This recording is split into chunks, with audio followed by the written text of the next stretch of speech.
2016 Historic Preservation Commission meeting to order.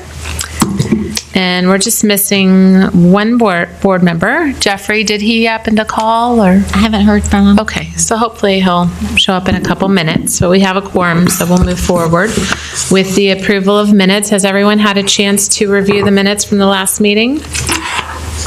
I'll move for approval. Okay, is there a second? I move that we approve. I second the motion to approve the minutes for Wake Up Atwell. Minutes are approved. Okay, seeing no one in the audience for public comments, or I guess I can open it and close it. We have to reduce the price of those tickets, Anna. I know, nobody comes to our meetings. Well, it is a very cold morning, too.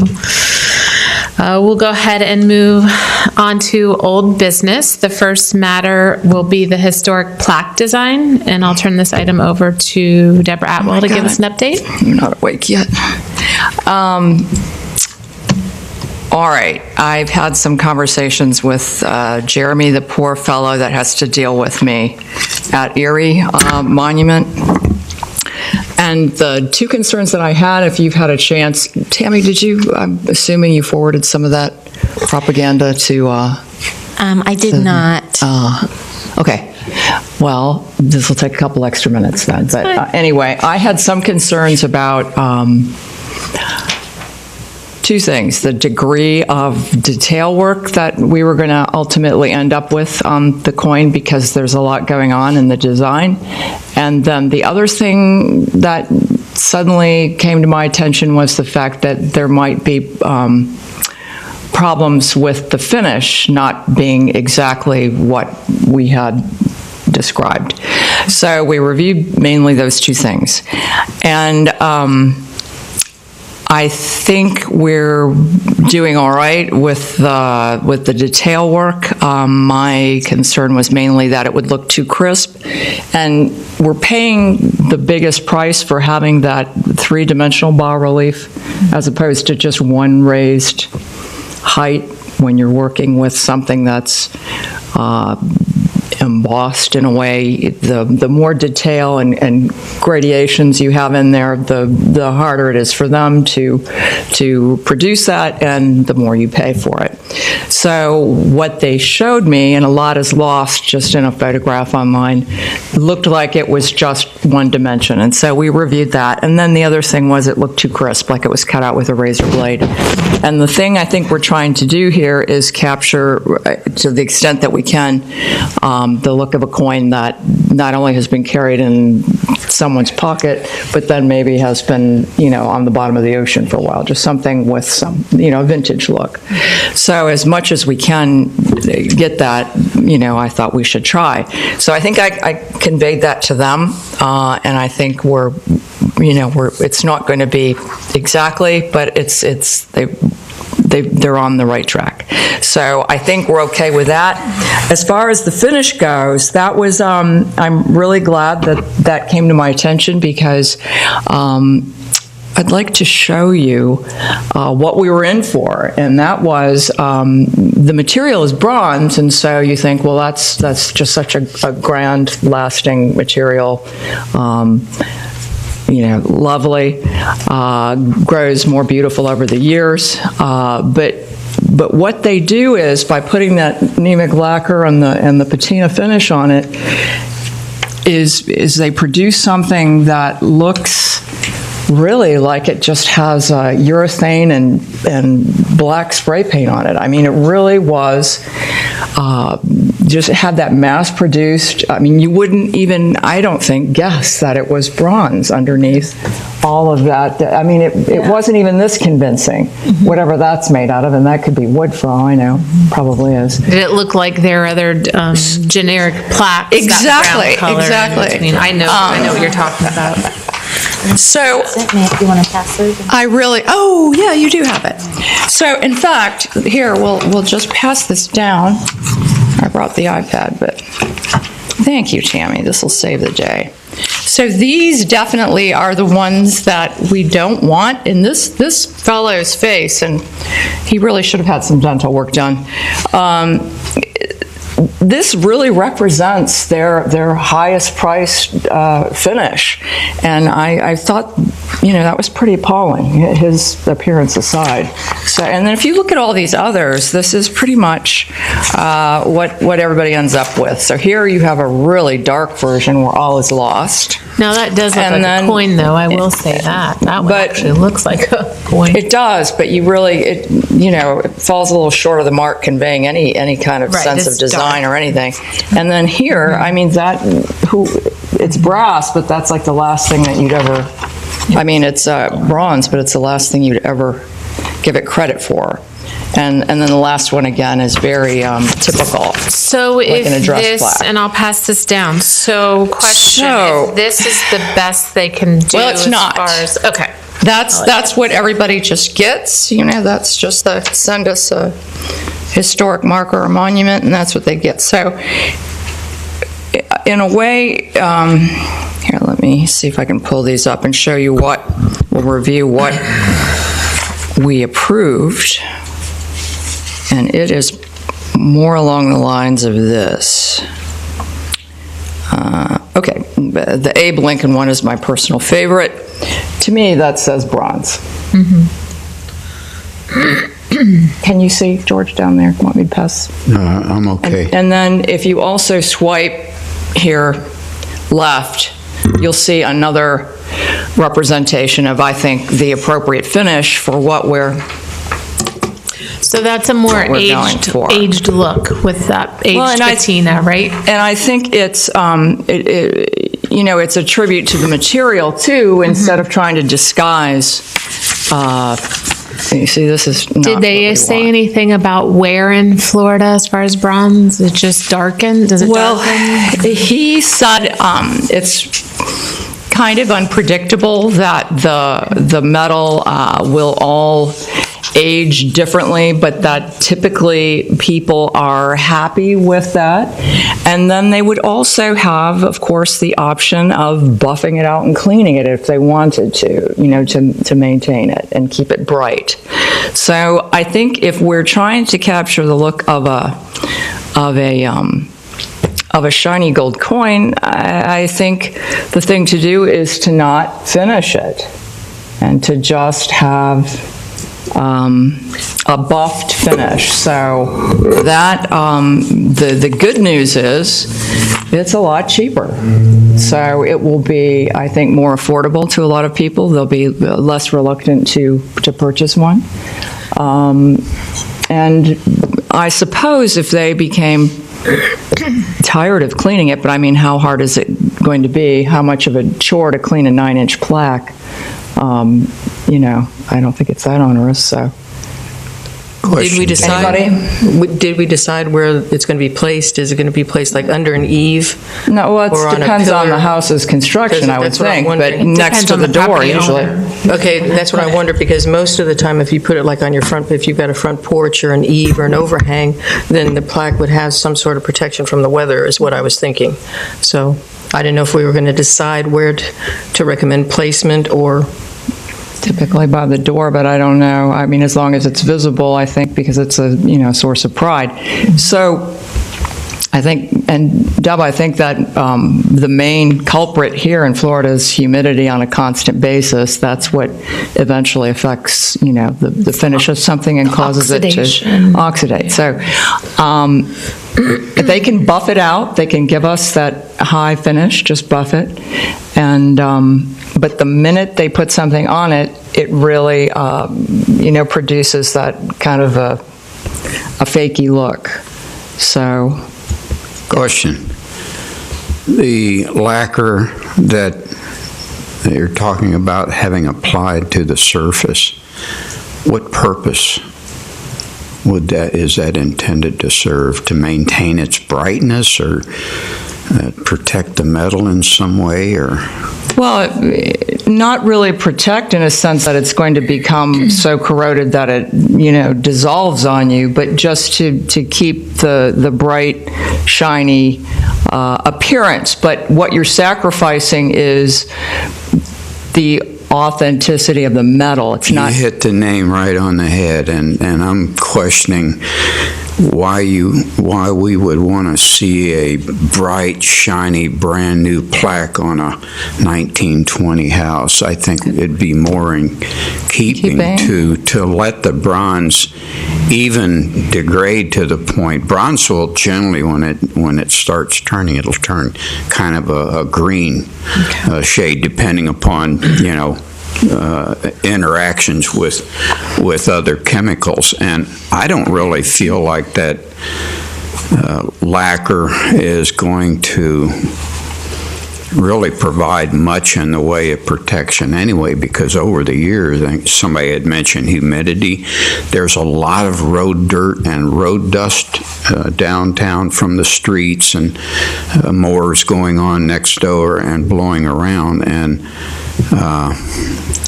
I'm not sure but what we'd want to keep in harmony with the age of the house in such a plaque, whether it be bronze that's allowed to turn, or whether it be, a different finish to color it be applied or whatever. I'm not sure what the answer is, but well, I think if this is representative of what bronze looks like over time, I have no problem with that. It's better to just let it patina. Yeah. That's it. I mean, this is Pennsylvania. They, may not be as humid there, but still.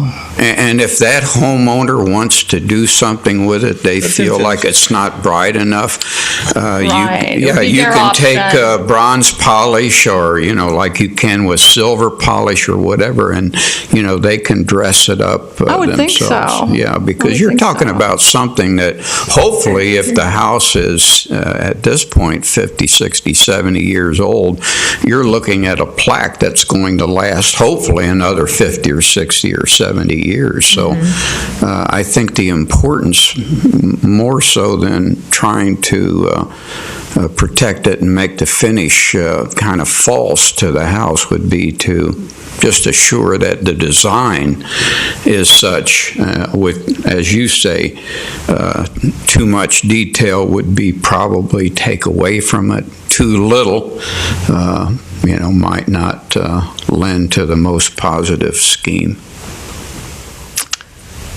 And again, I just want to mention lastly that the other thing is, the other thing that encourages me is the fact that it becomes significantly more affordable to everyone. So I think, let me see if I can find Jeremy's quote here.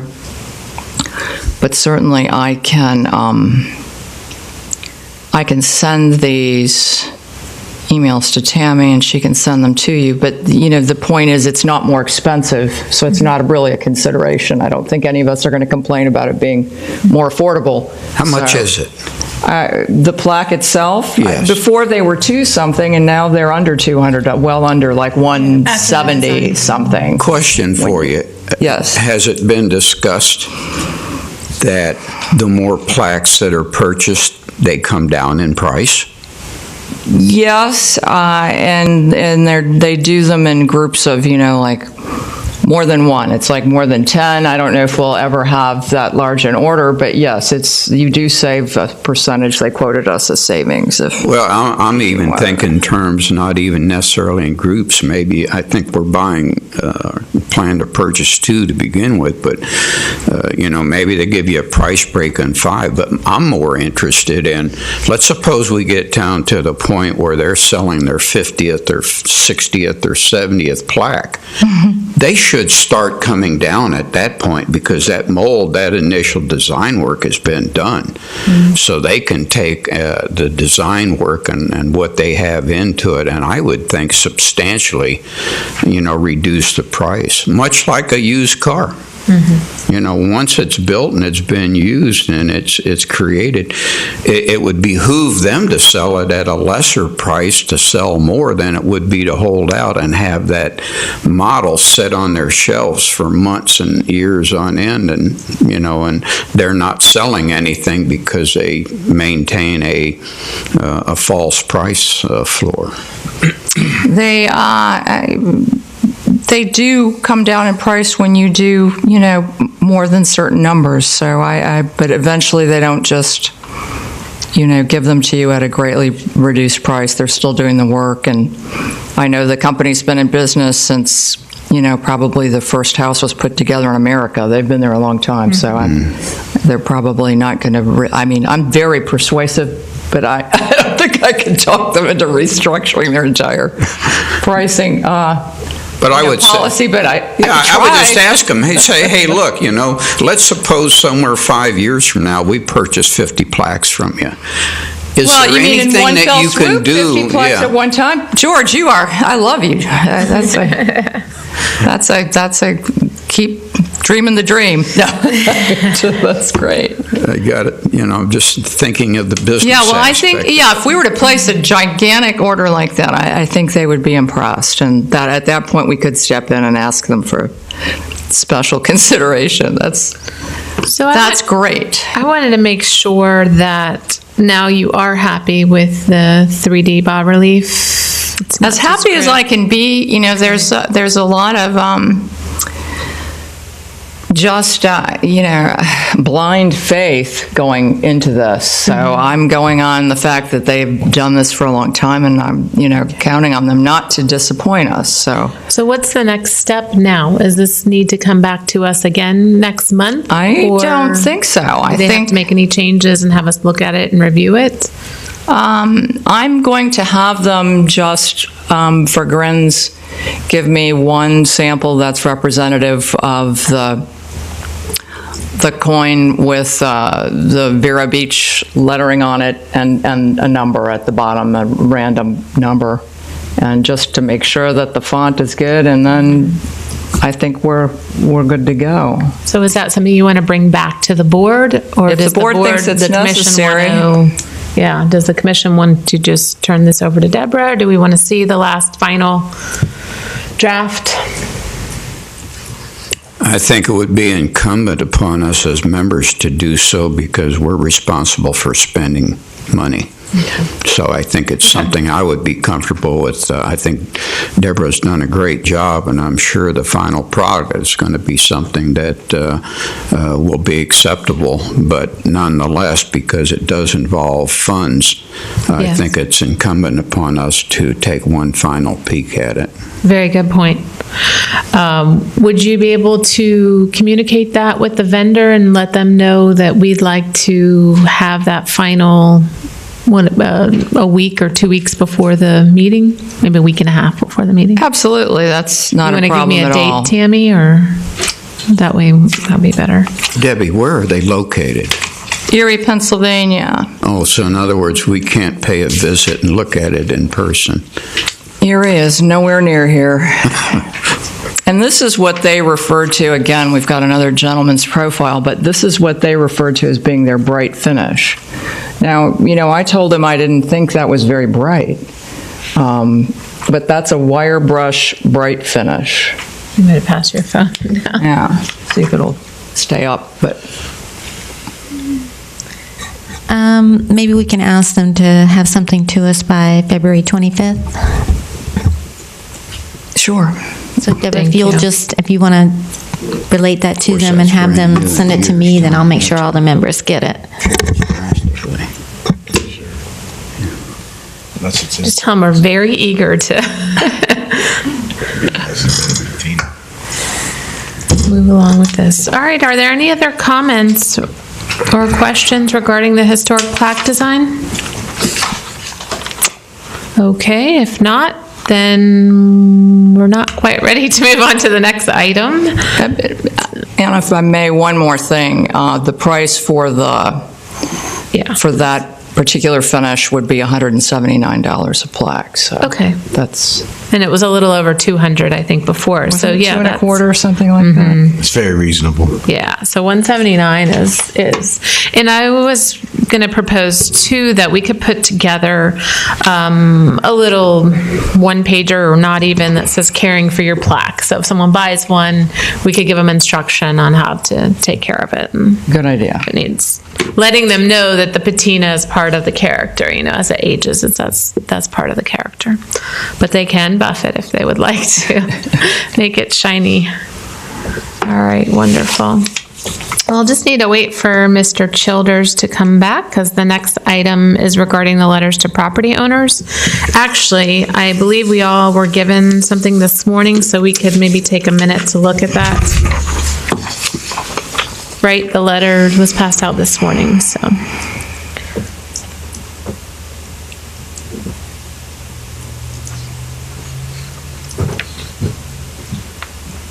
George, we're just taking a look at the letter now, and then I will turn this item over to you. The letter to the property owners.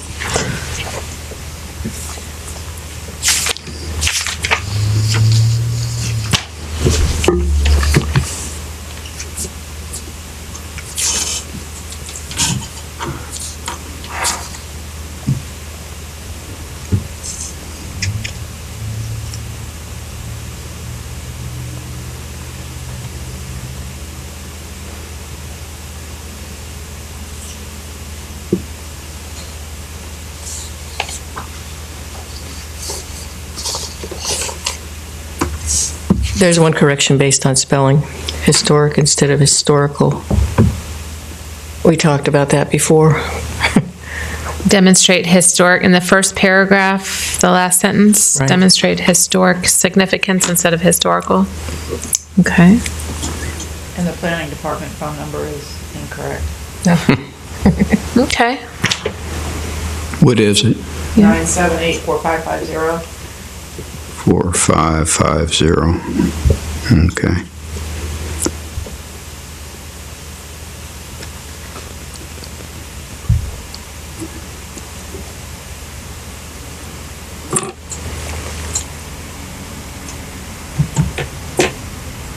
I think this is great. This is great, George. Hold on. Optional for previous.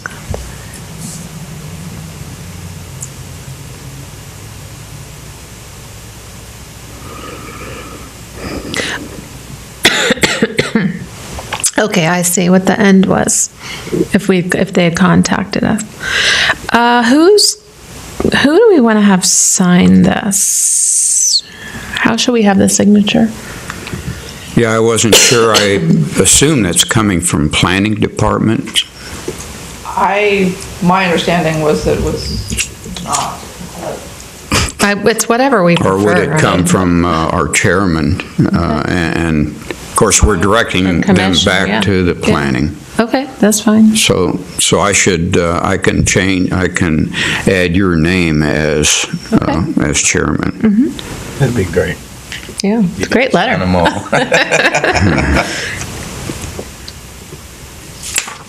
We tried to come up with a format to the letter that would permit it to be easily changed. If I know it had been said in the past that there have been several letters or notices sent out to people that, asking them if they were interested and not sure where in a database those people or addresses would show up, but that was the purpose of the optional down below. It simply take a master format, and if we are sending out to someone who's been previously contacted, if they can be so identified, then that's where this bottom sentence would substitute up top or be added to the top.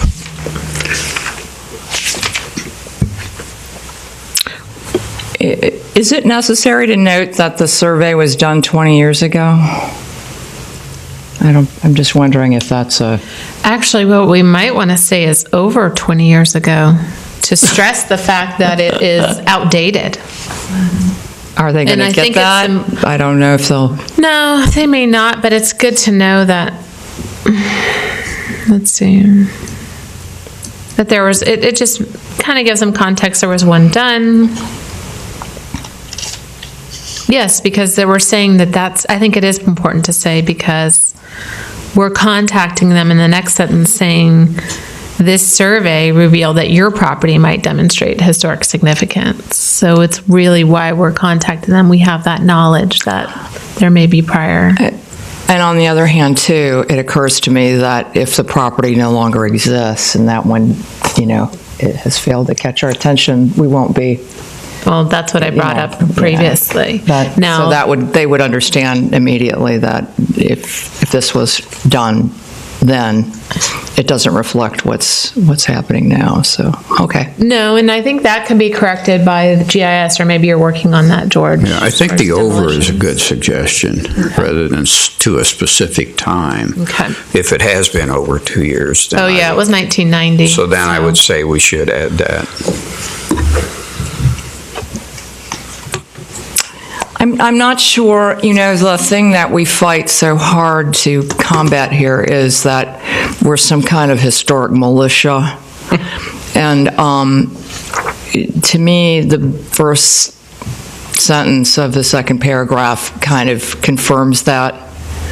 We are charged with recognizing and protecting, dun, dun, dun, we're coming down your street to get you. I think there might be a more gentle way I agree. of expressing a kindred relationship. Well, you can easily just say recognizes and protects the historic resources. The Vero Beach Historic Preservation Commission Recognizes encourages the protection, About identifying. I don't want to make it sound like it's the rule of law. identifies and protects. How about if it's HPC is charged with identifying and protecting the historic? No, it just sounds I'd get rid of charge. Yeah, I think it's the word charged. Charged sounds, we associate that word with battle. No, I'm saying taking that out and substitute it with identifying. Identifies. You mean identifies and protects? See, I think you should use something like encourages, because we're here, we can't really force anyone to do anything, and we shouldn't. You're saying. So, I think it's important to... How about encourages the protection of historic resources located within the city boundaries? Yes, I think that's... Let me work on that. Okay.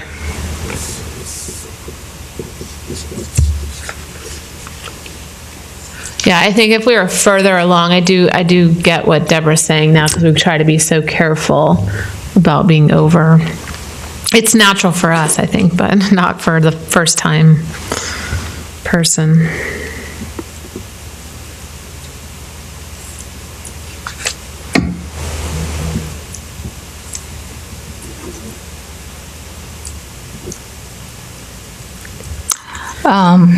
There might be also some brief way to, in that third paragraph, cite the fact that when you have this mutuality here in a particularly in an emerging neighborhood, that it produces an economic advantage because you have this new, and I'm taking forever to express this, but I'm sure there's a more condensed way of saying that you have an economic advantage, that it pulls up the quality of life, and the neighborhood as a whole improves when these properties are in fact preserved and recognized for their values. So. That's, of course, another tremendous benefit that not only the property owner sees, but everyone sees, and the community ultimately sees. It's that domino effect. So if there were some kind of a brief way to just express that, and it's been done so many times, I'm sure we can. I'll work on that. Yeah, and I just want to make a comment about that. I think it's important to mention pride, but because this letter may be going out to a neighborhood that's already established, and also a neighborhood that may be in transition and more run down, we might want to stay more generic. Right. But it can still be expressed. Did you read the... revitalize. Did you go to the link that I had Tammy send you on Old Alexandria? Mm-hmm. About the signs. Yes. I think there was in the first portion of that article, they mentioned something about the fact that these listings, when homes were listed that were designated and had the plaque, that did give them that panache, and that people looked for that, and that gave them that distinction. So I think, yes, of course, it doesn't make any difference, if what neighborhood the house is listed in. It has that effect on any property. So, once you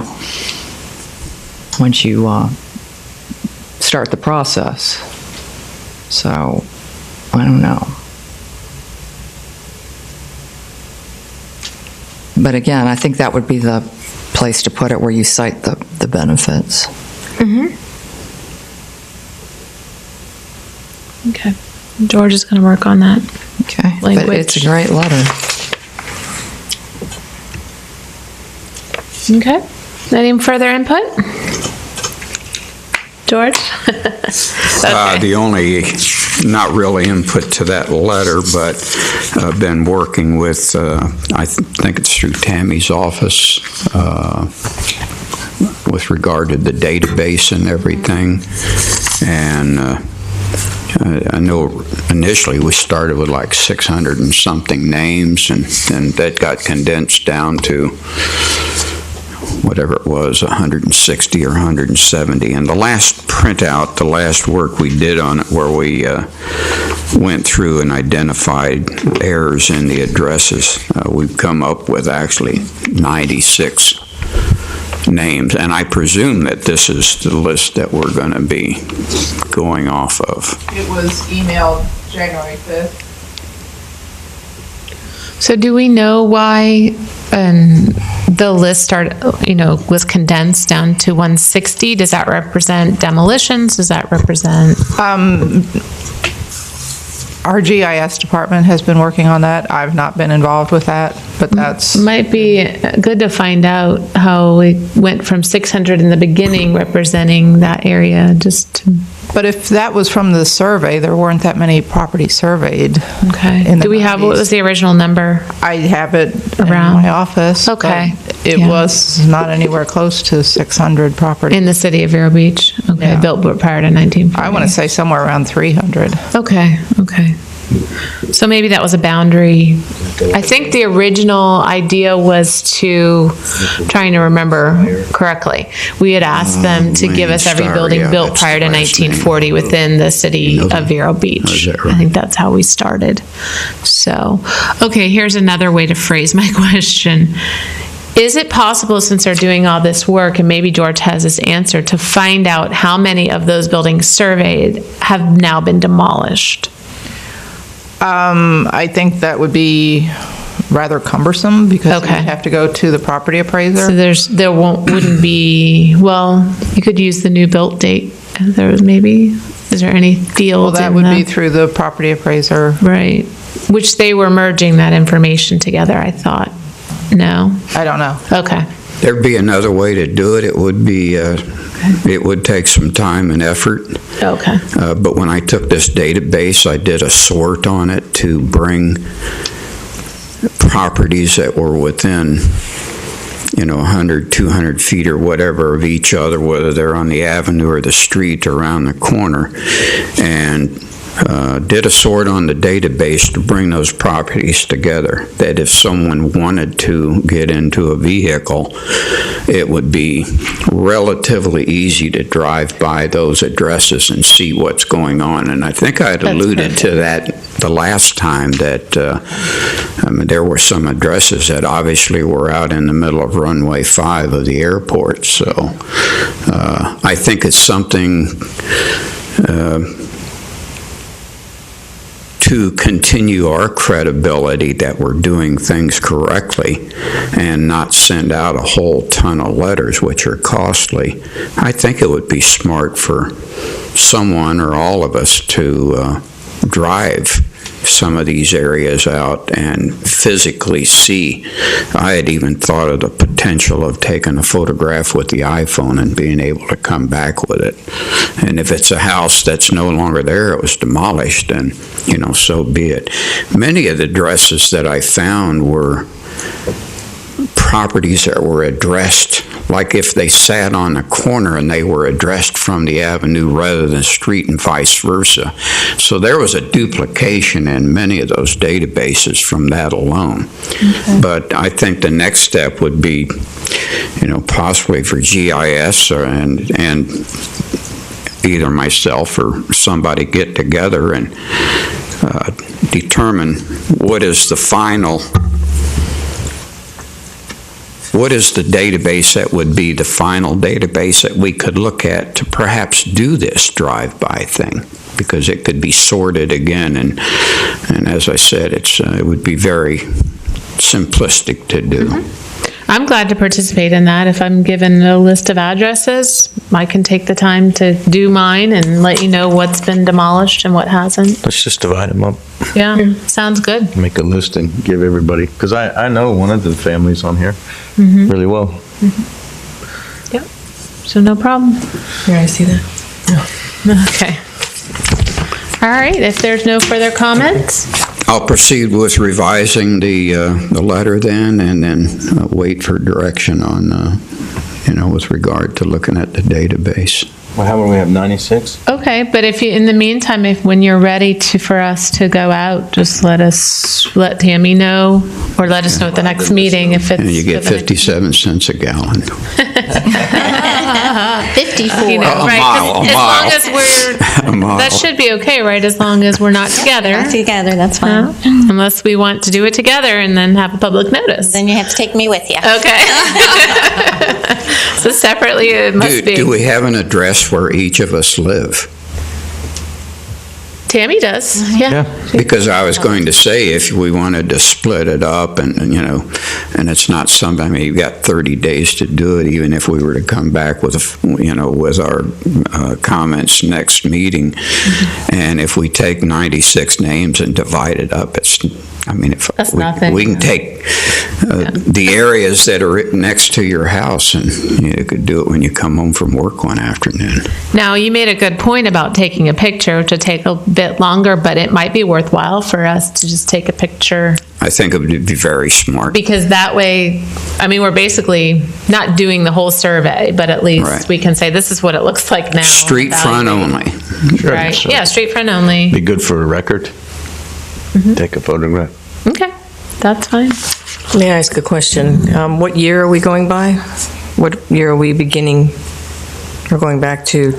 On that list. Well, because I see some things here that I thought should be on the list that aren't. So I don't know what year we're going from. George, you want to answer? Okay, well. I'm not sure. Basically, I took what GIS provided. Okay, so that was and just went through and find out, well, instead of 1426, it's 1456, and made those kind of corrections. But I don't know that in any of the databases that were sent, that there was any dates given. Yeah, for. so this was the original survey data. So Right. that would be Okay, that's what I was 1940 wondering. So and before- before. And that's what Right. we had all talked about. I hate that I have to turn my head to you. So to me, there would be additions based on the time that's passed. Yes, of course. That's what I was We wondering. were That's what starting I'm the missing. original survey. Okay. Yep, Because there's quite a few, actually, you can add to the list. yes. Okay. But not systematically. That'll be a whole nother cleanup project too. And we don't have, the only areas we have are Original Town and Osceola Park that have been resurveyed in '08. So for the other areas, we have no way to go back and say, well, your property was surveyed and. Yeah, I realize that. I just wondered what year this Okay, was. 1940 and before. Another thought, and if you're in an area like this and there's 4 or 5 properties you're looking at, chances are there may be other historic properties in that same area. So the thought would be, if you're looking at the properties on the list, you're taking a photograph and you happen to see the house next door and it says, good gosh, that looks like a historic property. Capture that address and a picture of that as well. Write it down and then go look it up on the appraiser's office and figure out, see what the date is. Yeah. Yeah, as long as we track who we sent letters to, I think that's the most important thing, so we're not duplicating efforts and they're not getting 2, 3, 4 letters. Yeah. So this mailing is going to be restricted just to those regions? To those, That's yeah, it? that's how we said we would start. And I think it would be good to complete that project and then have a phase 2, just so we get those out. We get a response too, so planning can manage the responses as well. As these letters are sent out, the other suggestion would be to GIS to add a field into this database with a check mark or whatever indicating that that property has received a letter, so we're not duplicating efforts as we move forward into the future with perhaps updated or additional. Yes, and a date the letter was sent, I would recommend too. Right. Okay, if no further comment, we'll move on to new business. You know him? Thank you, George. You're welcome. Does helmet have? Yeah. Underneath new business, we have so we talked about the historic marker for City Hall. This is a Florida heritage marker that the Indian River County Historical Society proposed. And Tammy, I believe the date was picked as June 9th. Correct. Okay. But that can be changed. Yeah, I just wanted to make a comment because I happened to have a conversation with County Historian Ruth Stambridge and the Society president over the weekend. And they agreed that it would be great if we could do this, we could bump it up a little bit so that it falls into May, which is Historic Preservation Month. I did share with Tammy my thoughts of, I don't feel like it has to take place at one of our regular meetings, but I do strongly believe that, we need to coordinate and see when the best date is for the Indian River County Historical Society, and also make sure our city council members can be there, and obviously us as well. So I'm recommending that I'll have Ruth Stambridge contact Tammy, and they work together on proposing a date sometime in May, if that's okay with everyone. Okay. Are there any other questions, comments on that Florida Heritage marker? Okay. Moving on to members' matters. Does anyone have any of the members have anything else they want to speak on? Yeah, I had a situation a couple weeks ago. My neighbor has a rental property next door, and we have some old oaks along the side of the property line. And she just hired a lawn maintenance company to come out there and trim the oaks without calling me or anything. The oaks are on our property. So she should at least contacted me, and she should have at least hired someone that was licensed or certified arborist to trim the trees. I mean, it was just a terrible hack job, and it looked terrible. I had to end up hiring Scott Tree Service to come and take care of the trees. Mm-hmm. So I think that there should be, for the older oaks of a certain caliber, that there should be some protection that when someone wants to trim them, they have to have a permit and have a certified arborist to trim the tree, not just some lawn maintenance guy from Cuba who just out there with a chainsaw, who has a chainsaw, the chainsaw is not even big enough to go through the limb, and then the limb snaps and takes part of the underside of the limb with it. I mean, this was a disaster. Tree lover, I see. It was a disaster. Yeah, it's my understanding the City of Vero Beach does have a strong tree ordinance. I'm just not versed on it. Can you speak to that, Gail, or do we? They're supposed to meet ANSI standards when they're trimming a tree. And you can contact code enforcement when there's a problem. I did. Okay. But as far as requiring a permit to trim a tree. Well, a tree of a certain size and age. Yeah, I thought you don't. It's If it cutting, meets I ANSI think. standards, Yeah, you don't. I But then think if you're you right, get Joe. somebody who comes in and hacks it after the fact, your hands are tied then because the tree has already been damaged. And you don't have to hire a certified arborist? I would even feel that way about some of the older palms, because a lot of people do what they call the hurricane cut, which is really unhealthy for the tree. Sure. McKee even has classes, and when they give you tours, they talk about that. Mm-hmm. And I think those trees live to be about 100 years old, too. A lot of people just don't realize that about the older palms. So, I don't know, it may be interesting to somehow figure out how to, a lot of cities have urban forests or specimen trees, and maybe it wouldn't hurt. Well, we have specimen trees. But I mean, to talk a little bit more about, older trees like the 100-year oaks and others, to somehow incorporate that as far as an education. Yeah, could we have someone from the city come and talk about the tree program that is in place? Like you were talking about the specimen tree program? Well, we have different categories of trees. We have protected trees, we have specimen trees. They have different regulations as far as mitigation requirements when trees are removed. I know that Chris is Chris still on the tree and beautification council, Ranji? He's very well versed, of course, in this, and this was one of my kind of pet peeves, preoccupations for ages, because we went through that full steam ahead development destruction phase where we lost much of our canopy, much of our cathedral oaks just went down. The burn piles just killed me every day. I would pass them on the way to the farm. So I was very frustrated. I mean, we do have some protection, but nothing like what we need. Yeah, I mean, trimming a tree the wrong way will kill it. Right. Well, yes, and It'll even kill preserving, if you look around, there are several developments that have taken specimen trees that I think were just in the way, and they've decided to retain them, and they've completely paved all around them so that they are in like a tiny pot. Well, that'll kill them And too. those trees are so unhappy looking, they never flourish. Again, they have not been properly kept. Yeah, I mean, There's these no way trees you are can like- keep them like Okay, that. Within put the your city, I would arms say we around do a it. pretty good job with the trees. If there's somebody that comes and hires somebody to hack a tree, we can't help it, but we do we're super vigilant with any new buildings that come in with tree removals. I deny many tree removals because people want to remove palms because they're growing into the oaks or they don't like them, and that's not a valid reason to remove the trees. So I really think we do a very good job with protecting the trees because we realize what an asset they are to the community. In planning and zoning reviews that you do? Yeah. Good.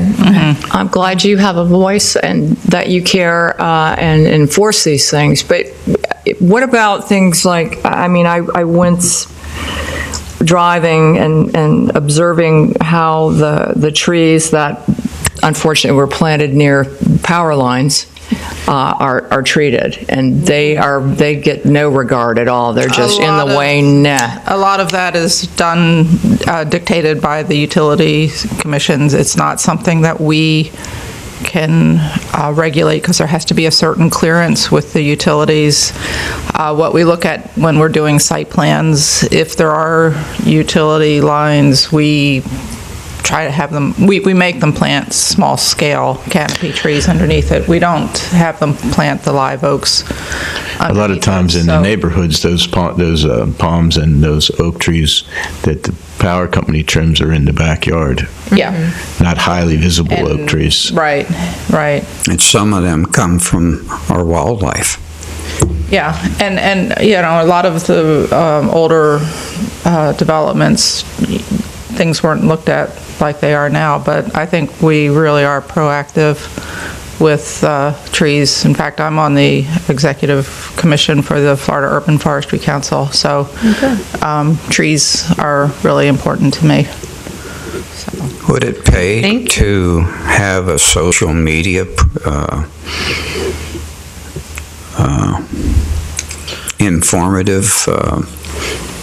informative social media with regard where you could get out to the residents and have them understand the importance of tree management?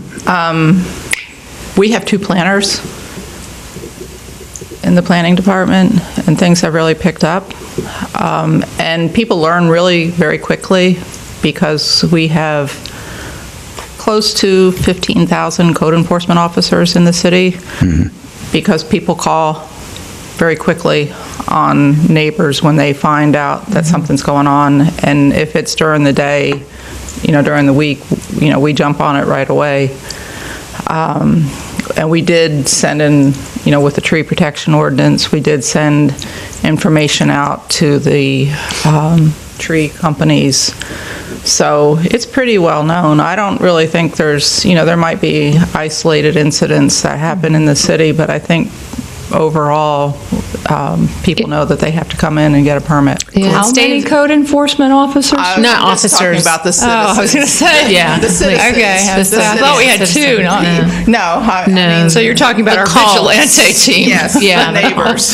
Yeah. Yeah. Question, And Gail. All right, I thought, wow. that's what's important I is missed that. That's all. Yeah, people love the trees, and people Yeah. are really quick to call whenever anybody is trimming trees. and If that's I'm not what's mistaken, This isn't was done code on a active? Saturday. But I was going to say, isn't code active on Saturday too through the police department now? I don't believe so. Or because I know that the council talked about that, and that was the whole idea, because a lot of complaints are on the weekends, especially with short-term rentals and other things going on. So Not that I I'm don't aware of. I don't mind calling and finding out, because if I understood, that was some of the complaints, some of the illegal, like garage sales and other things, the continuous ones, there was supposed to be more activity through the police department with code. Yeah, since So you they're could over call, there, so- I don't. All right, I'll find out. okay. Question, Gail. The landscape people that are working within the city and/or the county too, as far as that goes, they have to be licensed, correct? If you have a business in the city, you have to have a local business tax, but as far as being like a certified arborist, no. See, that's the thing that was my point, is that it should be a certified arborist to know. It's like you go to the doctor. You're not going to go to a veterinarian to get a colonoscopy. You're going to go see the proper doctor. Well, if you went to a veterinarian. If you hire a builder, you're not going to hire. Right. So who could Jeffrey tile follow up mason with? to Who would build be a your good house. person for him to follow up with? That's Is there- been do we looked have- at, Yeah. and I just don't think, Okay. So individually, one-on-one with, you're changing policy, so. yeah, I don't, Yeah. it's Which- been, explored. I just don't think, Okay. have two planners. No, we hear you. We know. Well, it would have to be something We know, and they'd have to bring before the commission. Definitely, there has always been this But I pervasiveness just that think that, Vero Beach has a strong tree ordinance. And I know that from my experience working with city employees on our yards, and they're very hands-off, they will do the minimal. So they're very conscientious. I'm not saying that we don't need or want more. But right here may not be the place to accomplish that at this. No, probably at not, this but I just board. wanted So- to mention it. No, If we but I get think it's some a valid feedback. point, considering the fact I mean, that, these trees are, I can't even put my arms around them. I mean, they're old, established, beautiful oaks. I think it's a and valid for point when you somebody start who talking just- about historic neighborhoods or designating an area. I mean, part of that is the. Right, if we had a landscaping canopy. district, then we can, yes, if we Yeah, have so a I think designated it's- historic district, then yes, we can address it, a little further. But But I think that's a good idea. I think that's something to consider. pursue. What is planning's policy with regard to taking down the large old pine trees? I'm not sure what species they are. These are the ones, you've seen them throughout Mechanics Park. I mean, they have- probably grow to 80, 100 feet. We have one. You do? Yeah, we have one in our other side yard, Those right are- in the front. Those are considered protected trees, and you need if you want to remove one, you have to have an application, Okay. and you have to have a valid reason. There's a list on the application. It has to be dying, decaying, diseased. You're going to be building. So they are something. protected, though. Absolutely. So if we see one of those taken down in a neighborhood, we Yeah. can, Perhaps you could just send us the code through Tammy. I'll send it to you. Okay, then we'll all have it and we can read through. Get more knowledgeable. Thank you, Gail. Sure. Okay, does anyone else, do any other members One have? more comment. Yes. I understand, you have to get permission to cut down a tree, but removing a tree and butchering a tree, which is worse? Well, the code states that if you prune a tree, it's supposed to be to ANSI standards. But, if somebody comes in on a Saturday and does it, Right, okay. That's unfortunate. So I should have been more assertive on that Saturday and said, don't touch those trees. right. Okay. particularly if they're on your property. And if you can see they're not using good pruning practices. Yeah. Yeah. it would have been nice if the neighbor who, if she would have just asked me about it. Sure. We could have done Yes, it together. We could have. Right. Yeah. But no, she didn't want to. So anyway, I don't know what happened with code enforcement, because I did call code enforcement and they were supposed to come out and look, but I never did a follow-up. Yeah. Which code enforcement office? Do you know who you spoke to? I can't remember. Yeah. There were 3, I think, and there was one that I ended up calling and getting. Well, there's 2 code enforcement officers in the city. One has the north zone and one has the south zone, and so. Names? There's Melody and there's Tom. Tom. It was Tom I spoke to.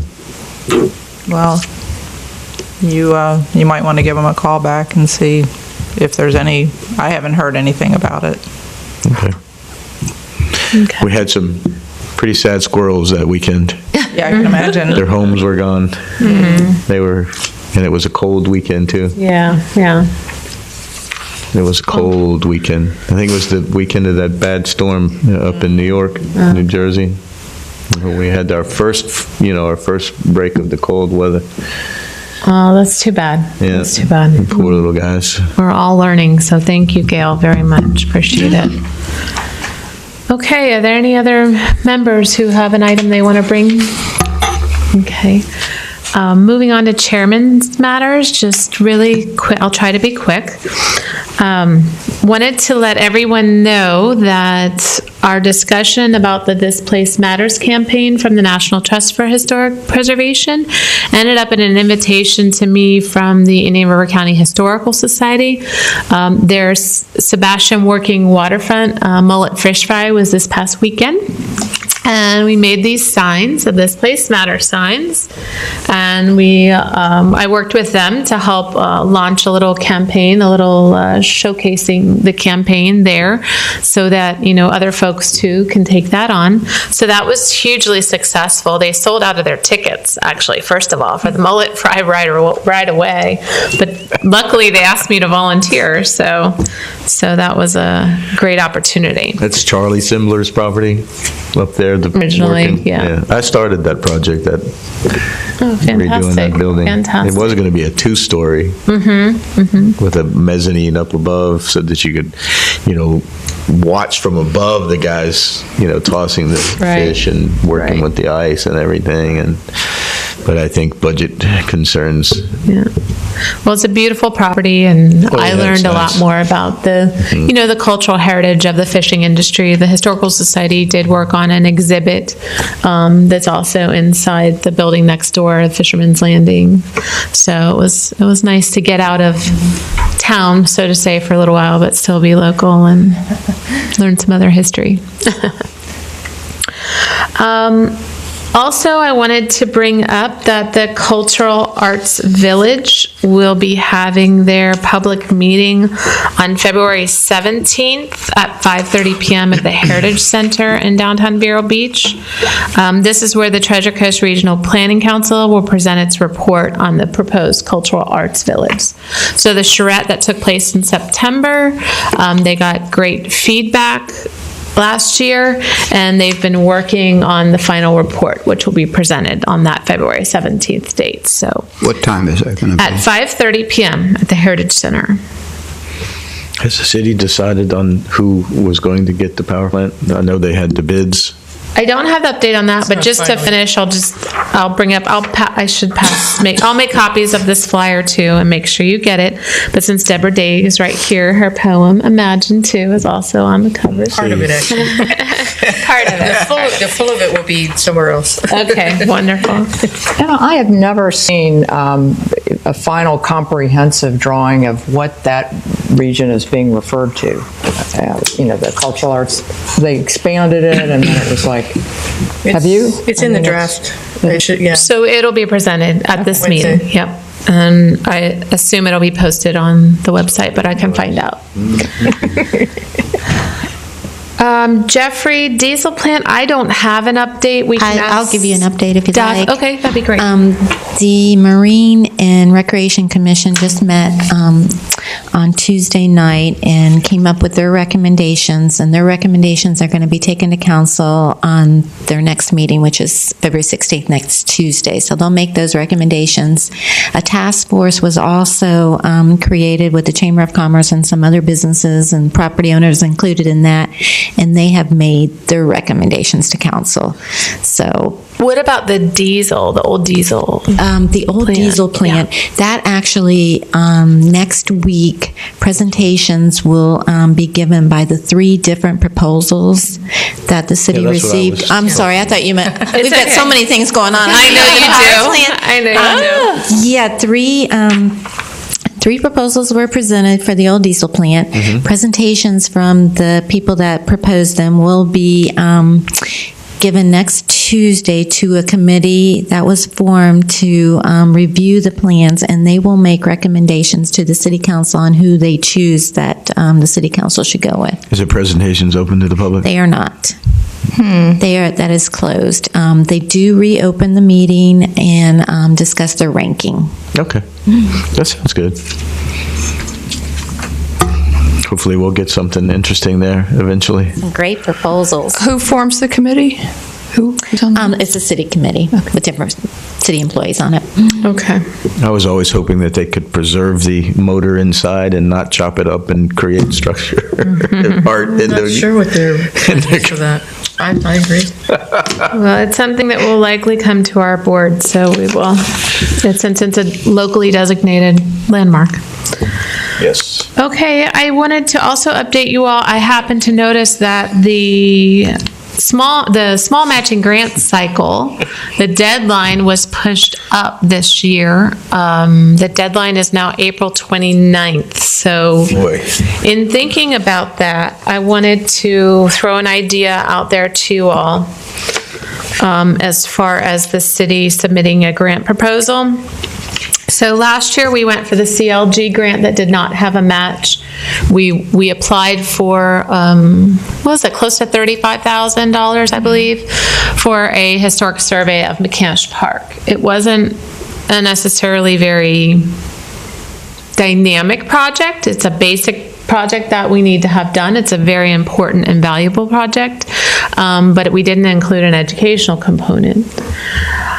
The CLG grants were only funded at $100,000 last year. So basically, if you didn't fall in the top 2 projects, you didn't get funded. So what I'd like to propose this year is that we do stick to the survey project, but we enhance it with a education project, maybe an interactive website program like sorry, I'm trying to remember his name, that came up from Boynton Beach. Warren Adams, the planner for Boynton Beach, talked about.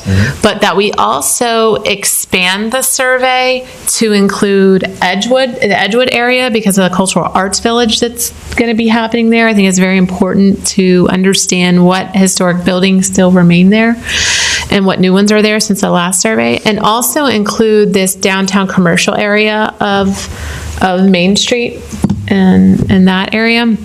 I think we could do this by going for a matching grant, a small matching grant. We just would need to ask the city to provide that match of $35,000, and then we ask for the state for $35,000. And Gail, and I can work with Gail this next month to look into the actual details, and we can get some more concrete numbers. But I think that pretty soon here, planning would have to bring that to city council to ask make for that that match, deadline, to yeah. make that deadline. I would suggest, because I don't think Osceola Park either was, it's under the older survey also, and since it surrounds that area, I think it all ties in. Yeah, Osceola, we're lucky. Osceola Park, which actually is bigger than the small Osceola Park, it's that whole area from 27, 27th. right. That was surveyed in 2008. Okay, that has been done. And All right. original town was surveyed in 2008 too.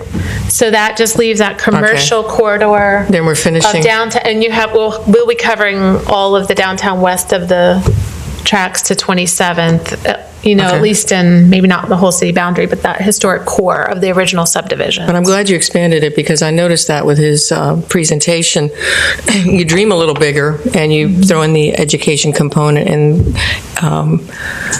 and employing more of the community involvement, he got what he was looking for. So I think we have a better chance at getting something like that. And then instead of going for the CLG grant that is much limited and doesn't have a match, we can ask for more money by having a match and also going for the small matching grant, which they have a lot more funding for that grant pool too. Yeah. So, I think it's a good idea. okay. So I don't know if I necessarily need a motion. I may to, do I need a motion for staff to proceed? No, I think it's Okay. consensus. Okay, consensus.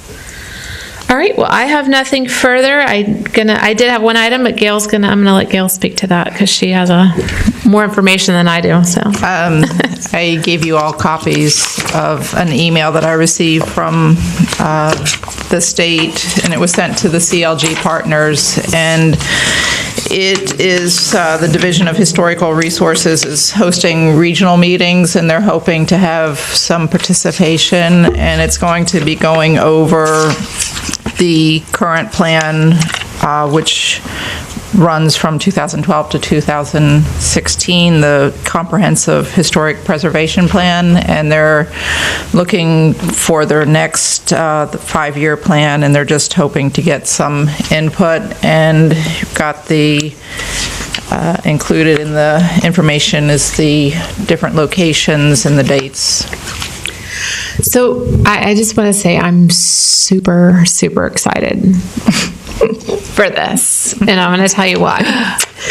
I gave you all a copy, I don't know if you remember when I came back from Tallahassee, a copy of the plan which is ending this year, and the Sunrise Theater's in it, and there's a few Fort Pierce and Melbourne landmarks, and we were not on the map because we were not a CLG yet either. They have a CLG map. I think we had a few National Register properties on there.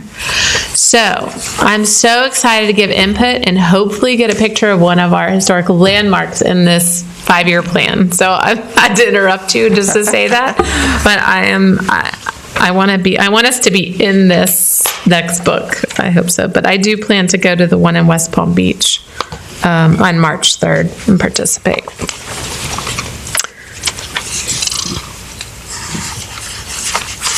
So thank you. Thank you. I didn't have all these flyers and everything too. I appreciate you bringing this to the board. Thank you, Gail. Are you going to go? Are you going to be able to go? I'm hoping Yeah. would like to try. That would be wonderful.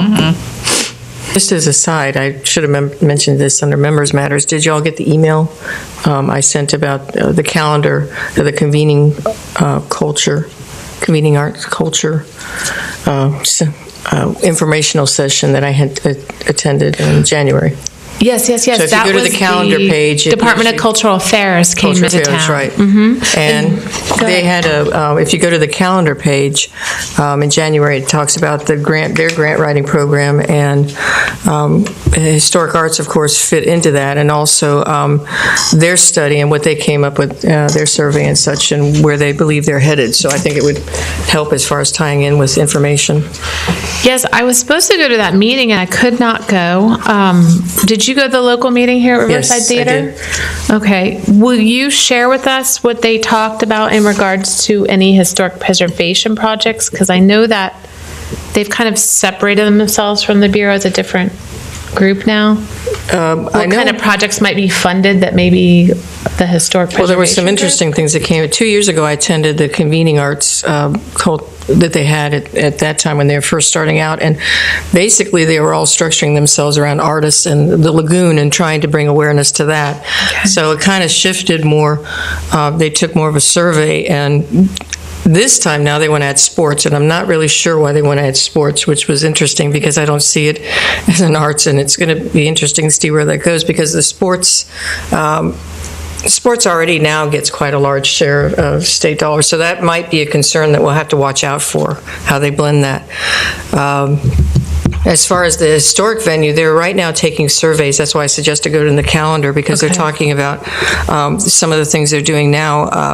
The Culture Arts Council, I think, is heading up, pulling together quite a few organizations trying to get input to see where the state thinks it should go.